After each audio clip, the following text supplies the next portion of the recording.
Guys, meron po akong news na gustong i-share sa inyo, and this is really a sad news to share, but I think you should know. Apparently, Maya will push through with its update on their interest offering.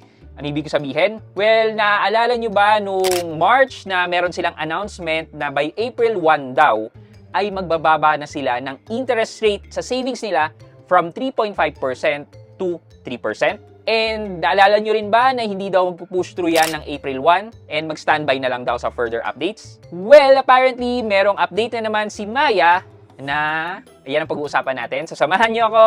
Sit back and let's discuss coming right up.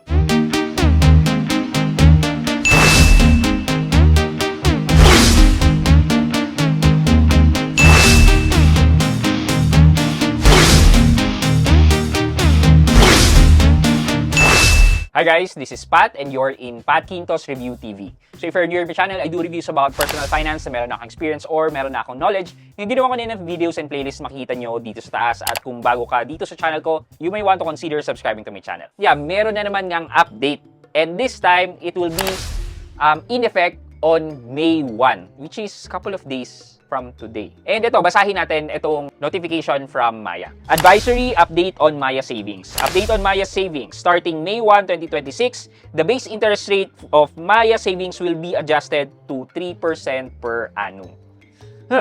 Keep earning interest every day from your deposit and boost your interest up to 15% per annum simply by using Maya for your day-to-day transaction.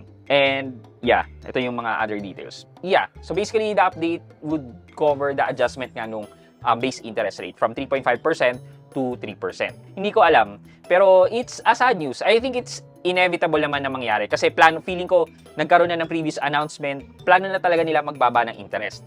Well, siguro they did that to cut cost and yeah, mas maging profitable. Pero 'di ba, nakita naman natin na number 1 si Maya as the digital bank. Tapos mataas ang assets nila, hindi naman ganun kataasan ang utang nila, 'di ba? So, bakit kaya? And 'di ba, recently nga lang nag-announce si Bangko Sentral ng Pilipinas na magre-raise siya ng interest. Thus, mas iniengganyo nga nila tayo dapat na mag-save. Na dapat hindi nagbaba ng interest, 'di ba? Dapat the more na nagtaas pa sila ng interest sa savings para mag-save ang mga tao. Or kung hindi naman magtaas, 'di ba? At least i-retain man lang itong 3.5%. Hindi ko rin talaga alam. Actually, meron pang ibang news about this na pag-uusapan natin din bukas. Meron pang isang bank na somehow nag-reduce ng interest offering nila. So, hindi ko alam kung anong meron sa mga banks natin right now na mukhang nagbababa sila or alam mo yun, binabawasan nila yung interest income na may offer nila sa atin. Pero ang ginawa naman ng BSP is tinasan niya ang interest rate. Thus, in return, yung mga deposit na itong mga banks na to kay Bangko Sentral is kikita na mas malaki. Di ba? Thus, mas may kita sila. Di dapat ganun din para sa atin.